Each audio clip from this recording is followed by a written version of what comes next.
Greetings, this is Darvain and welcome back to Let's Play Civilization 6, where I am currently playing as Pericles. Now, last turn we set up various. Last episode we set up various. We set up a city of Athens. We started expanding and building stuff. And last turn we encountered a warrior from Buenos Aires, one of the city-states. Yes, city-states are still in rather, the game having been introduced from Civilization 5, and we can see it over here to the, I guess that's the east of our city. Basically, the way it works, rather than getting influence, you get envoys.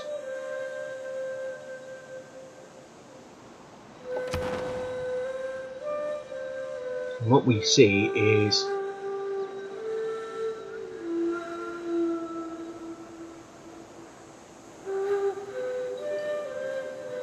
basically you get envoys. Certain governments give you amount to send to envoys to city-states, so you try and convince them and influence them to be on your side. Now, all civilizations can send envoys to city-states, so basically it's a competition to get the as many city-states as possible. The quests work pretty much the same way, but the reward you get for the quests, instead of being influence, is additional envoys. And what it is getting one envoy gives you a basic ability, depending on the type of city-state it is. Buenos Aires, however you pronounce it, being orange, is a production city-state, so it gives us bonus production, which will help us build stuff. Once we get 3 and we get 6, we get an additional production bonus, but it goes for our industrial zones. So if we want to become, so we don't really benefit from that unless we're building industrial zones to become an industrial powerhouse. But the other information is, if we get 3 or more and we are more than any other civilization, we become the suzerain of the city-state, which gives us a unique bonus and several advantages with the city-state. For example, as suzerain, it's pretty much the same as being an ally in Civ 5. They follow us into battle.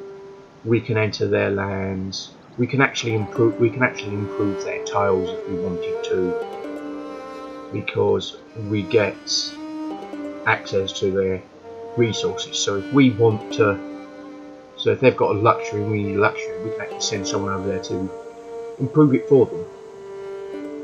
We can levy their military, and that's what city-states tend to reduce, which means we gain control of their units, and of course we get to see around them.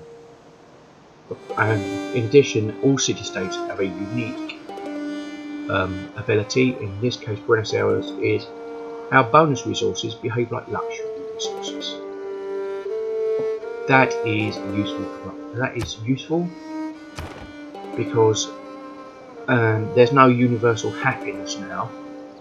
It's gone back to being happiness by city, and one of the main ways of happiness is to gain amenities, and by improving luxury resources, which then give an extra of one amenity to nearby cities that need it. I'll show you more on that later as it occurs, but for now, besides that, we can continue our fight with this barbarian. We are going to attack. Stacking limitations are still in place, but there's now more variety of units. For example, we've got naval units, military units, civilian units, support units and stuff, so they can work together. We could use our scout to take out the warrior and get some bonus. So I can't see any other around, so sure, why not?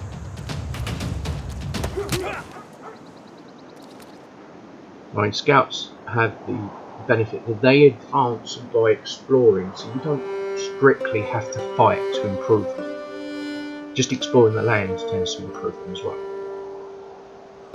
But if you can get an easy kill, why not? You know, not going to do anyone any harm, I don't think. This military unit has proven themselves. From the experience they have gained in combat, they are eligible to be granted a promotion. How will you reward these brave souls? Okay, now these units are all...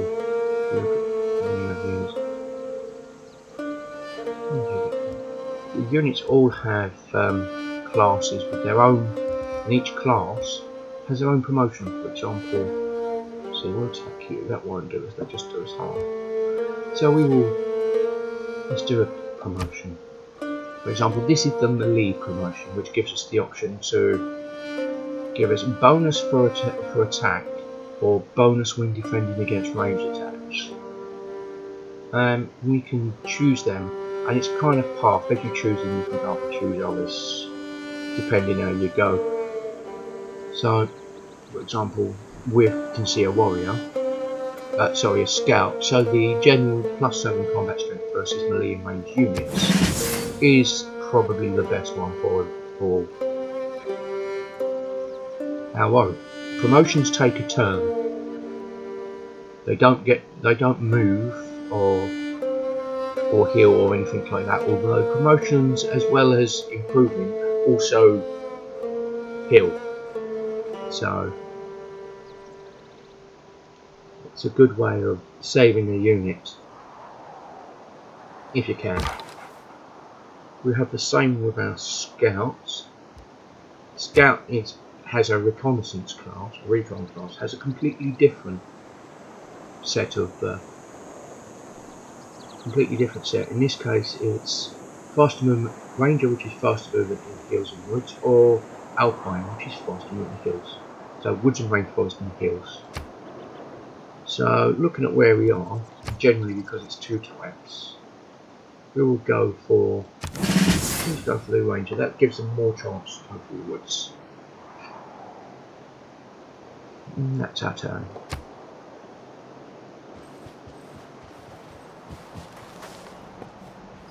I thought clay must feel happy in the good potter's hand.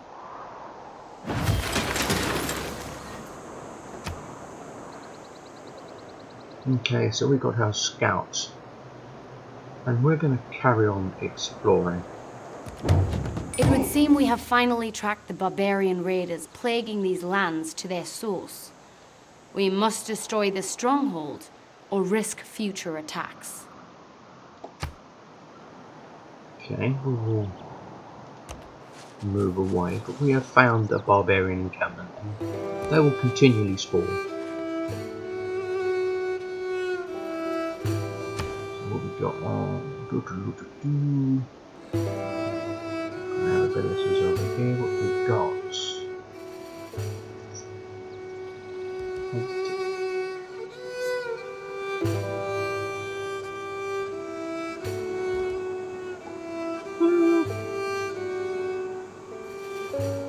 It's only hard at this time to see what to choose. They tend to recommend military and religion.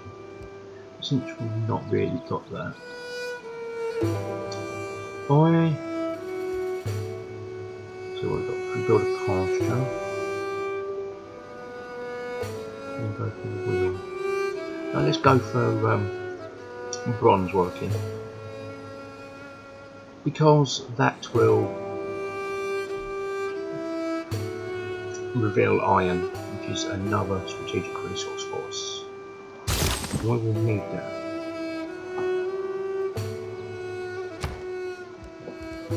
Now we will look and see what we've got. Options. Can't afford anything now. So let's go. I would say I want to get another settler. We really need to start getting. So I kind of like it that I have one builder and one settler, and they're not out and about. Then I'll start. If once they're out and about, I'll only build one, but we'll start then building the other units that I need, or the other buildings. Generally, I play defensive, so I'm not after killing all the barbarians. So.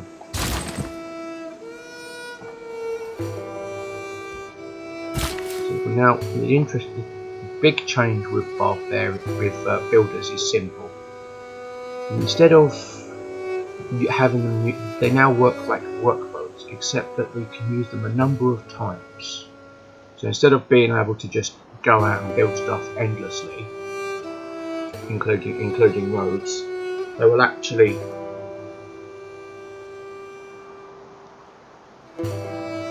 you'll actually be able to move. You'll see these up there, so you'll be able to move to somewhere, and then you do a build. And the thing that's changed is it is like workboats. It will be completed in one turn. Any improvement you build will be completed in one turn, which kind of means a lot more in, say, Marathon than it does in online. But yeah, that's now the problem we've got is how dotted line. Barbarians ignore borders anyway, and our dotted line means that we're not actually enforcing them.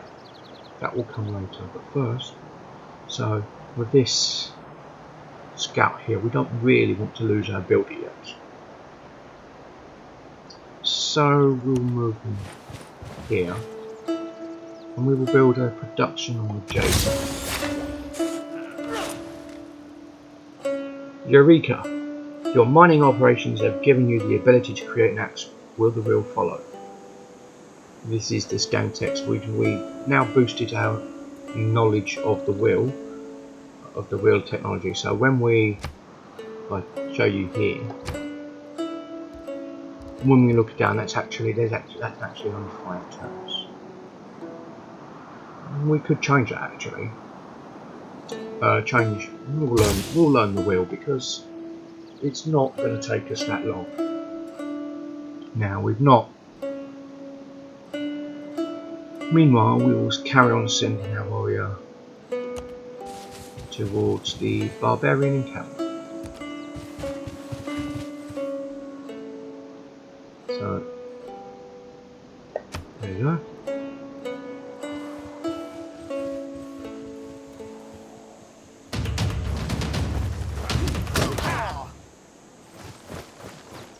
Now, the barbarians are much more aggressive. They're pretty much like they were in Civ 5. So you can guarantee that they will attack and provide a challenge for spending the entire game just fighting barbarians, especially on a big enough map because they're everywhere. But if you spend all your time on units fighting barbarians, you're not buying settlers and expanding, and you're essentially doing a one city challenge and playing as a city-state, so it can be tricky with that sort of balance. So, but we can kill the spirit, because one thing you'll notice is melee units, as our warrior, actually have a plus 10% plus 10 combat bonus against spearmen because they're anti-cavalry. So there's very much a rock paper scissors going on there.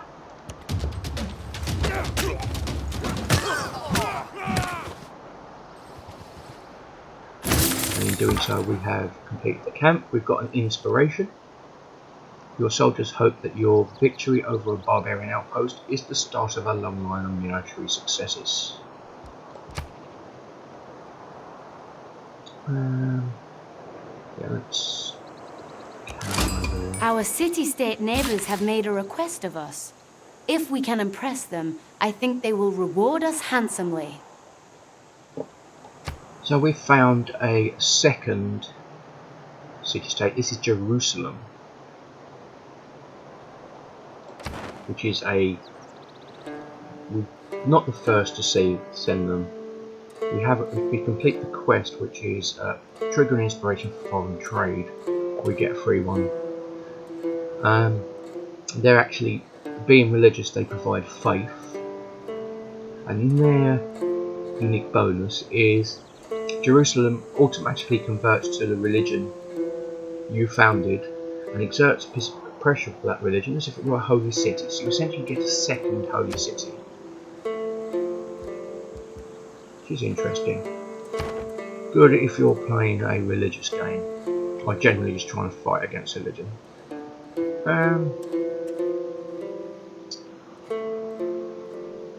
Now I believe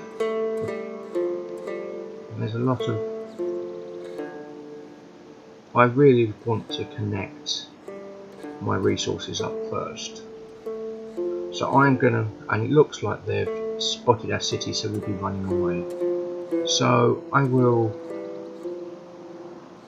head over, try and connect our forces.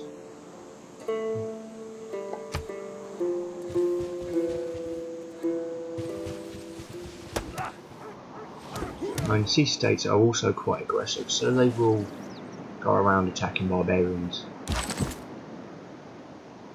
Okay, we will, let's fight our warriors before we start sending them back. Send our scouts to carry on exploring.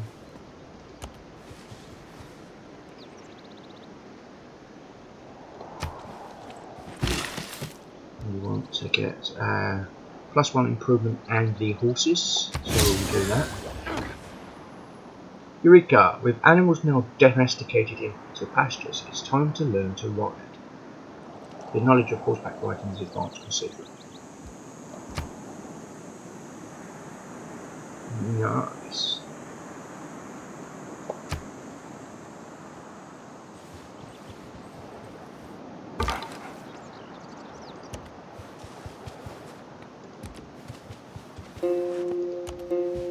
Just generally continue to keep exploring. I have one build left. They've given us a number of options, but what I want to do is I like connecting my resources, so I will get the extra production from a pasture.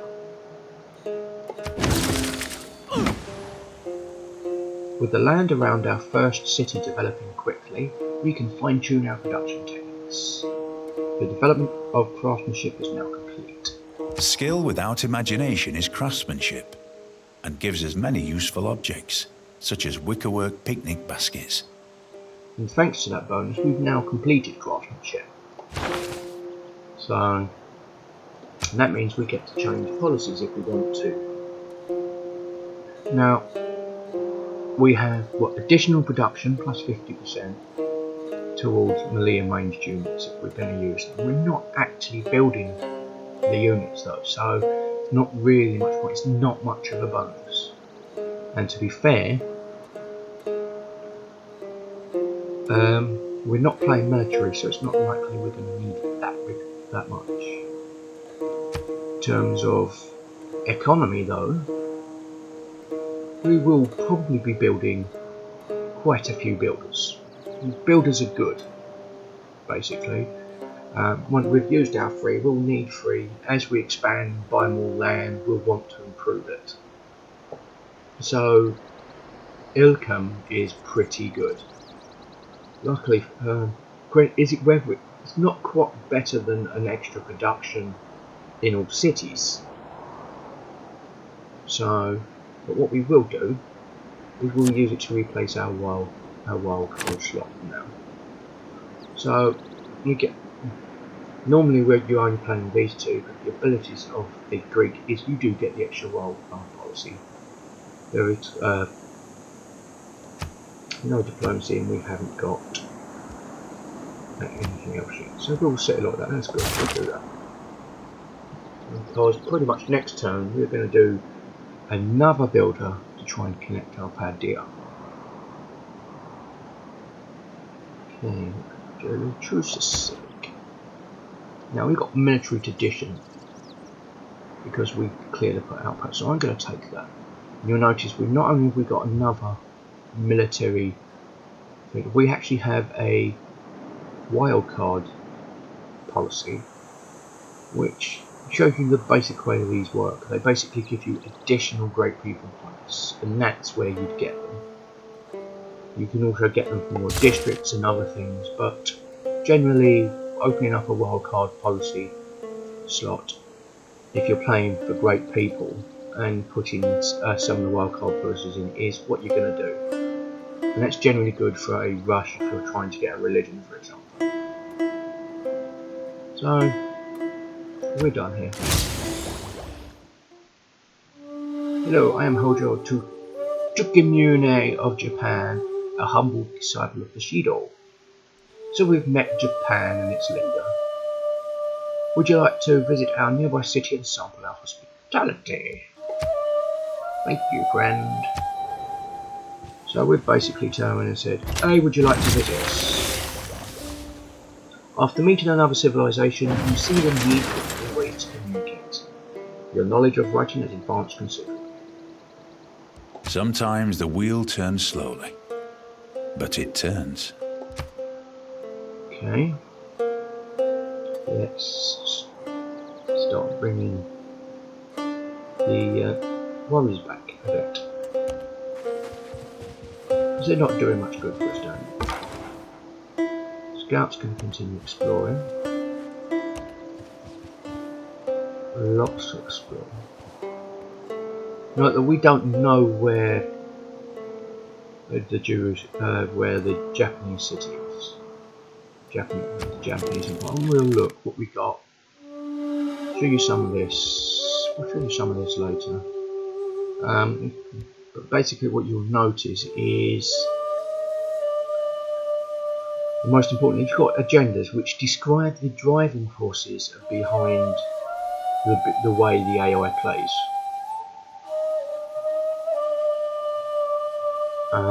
In this case, they have Bushido, which is they have a unique historical agenda, which in this case is Bushido, which likes civilizations that have strong military and faith and culture output. Dislike civilizations that are strong in military but weak in faith and culture. So we may or may not get on them because we're not really building up a military. Faith isn't really on ours, but culture will be quite powerful, hopefully. In addition, we've got a hidden agenda, which is one of several basic agendas. As you get to find more, you can sort of work and see what they are. But there'll be things like building an army, or settling a wide area, or going for religion, stuff like that. So yeah, not really much there we need to talk about now, though we'll explore some more of that. Let's go for some horseback riding. Now, what we have here is formations have developed, been reintroduced. In this case, why there is a limit, you can actually connect, for example, the slinger and the settler so that they will now move together. And here is a lovely little indication of where they recommend you set, and the kind of water. Water availability is the main way to get housing, which is what health is in this game, having come back from Civ. So it's not just about food to build up big populations. You have to have the housing to be able to support them. Now, they say up there, and as interesting as it is, because you don't actually have to settle on the coast anymore.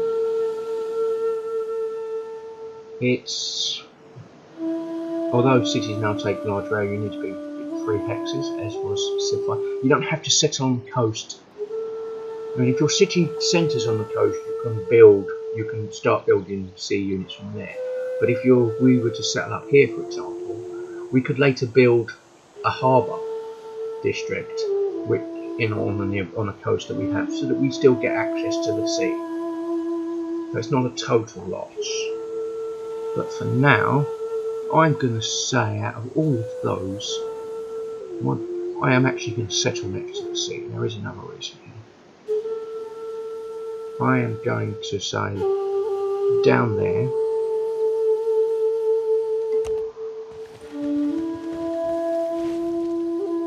There we go. Now let's get our production. We've got purchase.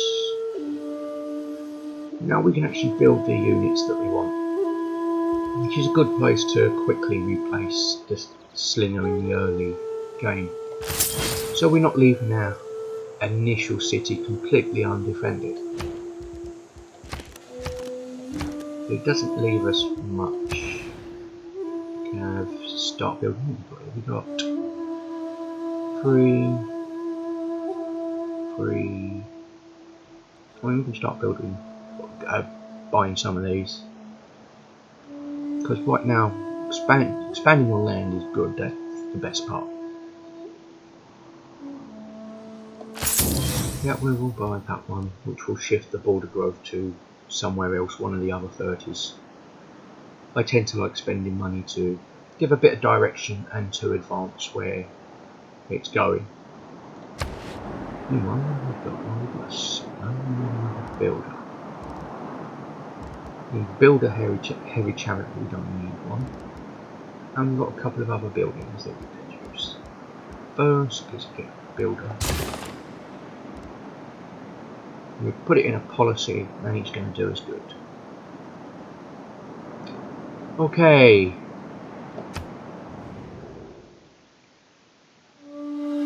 We have sent you a delegation of gifts of Yusegi Zukuri, some of our greatest works. Delegation is much good. Excellent. Okay. So, they've sent us a delegation. We will deal with that first. Because we will... actually, we can't afford to, but we will reciprocate. So... if we look at our relationship, we're neutral.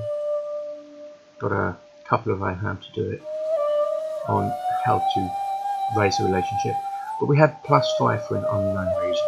That unknown reason basically means it's to do with their hidden agenda that we don't know about. I could see what that's about first. Okay, so we can't afford to send a delegation. We will try and do that as soon as possible. Because if they're going to be nice to us, then it might be worth us trying to be nice to them back. So,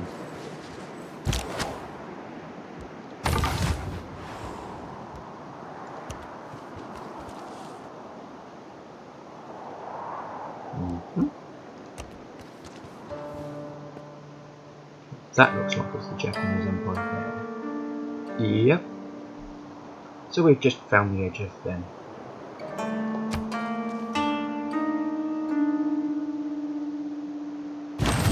I will eventually stop waffling as much as the game goes on and we'll start playing more turns, as I'm spending less time explaining what's going on. In this case we'll have to choose. Let's see, do we have enough for our delegation yet? No. We want to see what we've got here. We'll do this anyway. We can't afford delegation, we ain't got anything, to be honest. The downside is because of the way I'm recording this, I can't actually see things like how much gold I'm earning in my empire and stuff like that, so kind of like playing half blind. But oh well. First off, what we want: food. Okay. Well, I would say we've got a builder, we've got a settler on the go. Don't really need anything else. So let's build a water mill. Now these are built in the city centre. So like the traditional, we haven't got any districts just yet. We've got a builder, let's go there. Not seems around this way. Not only is it a little bit of exploration, but the stacking limits for military units still occurs, and as such, we can end up blocking the slingers and fuss the slinger and the settler units from where they're going if we put the warrior in the way. But as I headed into the heart of New Zealand's Fiordland, that same childlike feeling, long lost, of pure, unadulterated awe, came rushing back. I knew the road to Milford Sound was good, but this good? Okay, we've found, what's that? The Pio Tahi, which is a free-tile and passable natural wonder that provides culture and gold throughout surrounding times. This is actually a natural wonder, which is something else that was introduced in Civ 5 and makes it into this game. Basically, Through they're unique exploration, landmarks. we have discovered a natural wonder of the world. There is no doubt that it could provide a great benefit to the one who settles the land surrounding it. Eureka! Discovering a natural wonder has inspired your people with the majesty of the universe. Your knowledge of astrology has advanced considerably. So yeah, we found the natural wonder. If we settle, well, it's impassable. It means that this land surrounding it gains additional gold and additional culture. So there's additional gold and culture there.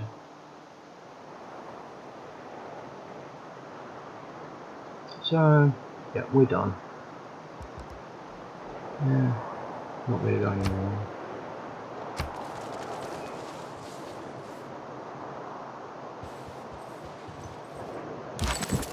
Okay, so it's yet another turn.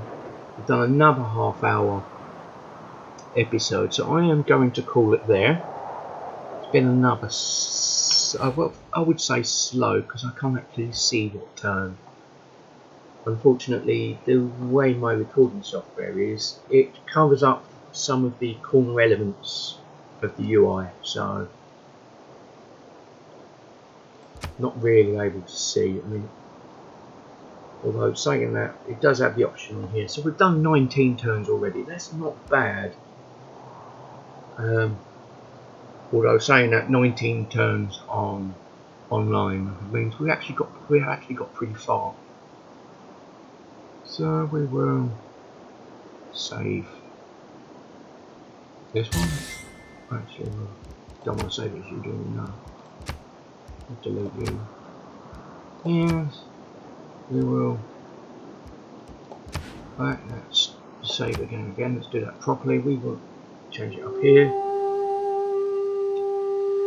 I mean, as always, I record these in a batch to give me some time, a bit of a buffer to try and get some feedback, see what's going on, and therefore I can get some comments over time and see how to improve before I do my next batch. Try not to get too far. I mean, this is going once a week, so I'd easily do say a month of these, which would be 4 episodes. Might even do more.